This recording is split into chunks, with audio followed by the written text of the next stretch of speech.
ہم نے دیکھا ہے چھوٹے بچے کو کہ محمد سرمد دادا ابو، اب وہ اپنی ماں سے کہتا ہے مجھے لباس بھی ان کی طرح پہننا ہے، مجھے رومال بھی ان کی طرح اپنے کندھے پہ رکھنا ہے، مجھے امامہ بھی باندھنا ہے، مجھے اپنی صدری بھی ان کی طرح بنانی ہے، اور امی مجھے عصا بھی ان کی طرح رکھنا ہے۔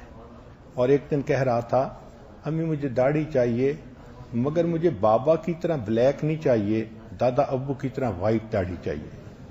تو اس سے پتہ چلتا ہے کہ بچہ کس لیول تک اپنے ماڈل کو کاپی کرنے کی کوشش کرتا ہے۔ چنانچہ یہ آج ایک دن بیان لکھ رہا تھا، چند دن کی بات ہے، کافی دیر ہو گئی تھی، وہ دیکھتا رہا کہ میں کئی گھنٹے سے ایک ہی جگہ بیٹھا ہوں، تو میرے پاس آیا، گود میں بیٹھ گیا، کہنے لگا دادا ابو آپ سو جائیں، بیان میں لکھ لوں گا۔ اب اس بچے کی یہ تھنکنگ اس نے مجھے حیران کر دیا کہ اتنا چھوٹا سا بچہ ہے اور وہ کہہ رہا ہے دادا ابو آپ سو جائیں، بیان میں لکھ دوں گا۔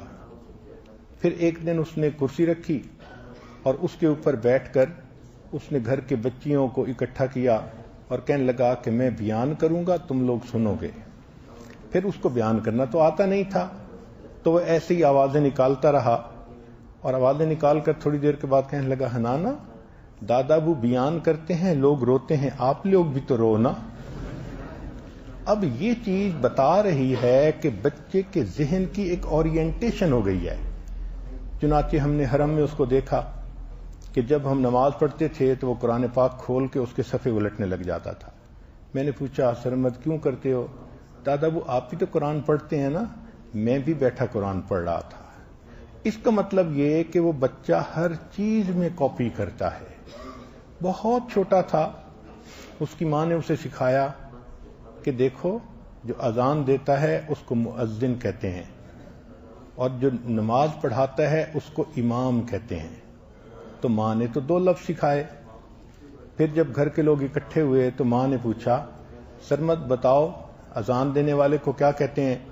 اب بچے کی اپنی سوچ دیکھیے، جواب دینے لگا جو اذان دیتا ہے اس کو مؤذن کہتے ہیں، جو نماز پڑھاتا ہے اس کو امام کہتے ہیں، جو بیان کرتے ہیں اس کو دادا ابو کہتے ہیں، اور جو بیٹھ کے سنتے ہیں ان کو غافلوں کہتے ہیں۔ اب یہ غافلوں کا تصور اس کے ذہن میں کہاں سے آ گیا ہمیں آج تک اس کا پتہ نہیں چلا، مگر بچہ اتنا زیادہ جس کو ماڈلائز کرتا ہے اس کو کاپی کرنے کی کوشش کر رہا ہوتا ہے۔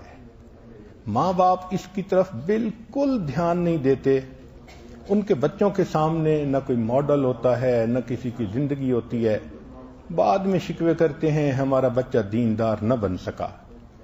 بھئی کسی اللہ والے کے پاس لاتے، تعارف کرواتے، ان سے اس کا محبت کا تعلق ہوتا، تو پھر اس کے دل میں دین کی بھی فاؤنڈیشن پڑ جاتی، بنیاد پڑ جاتی۔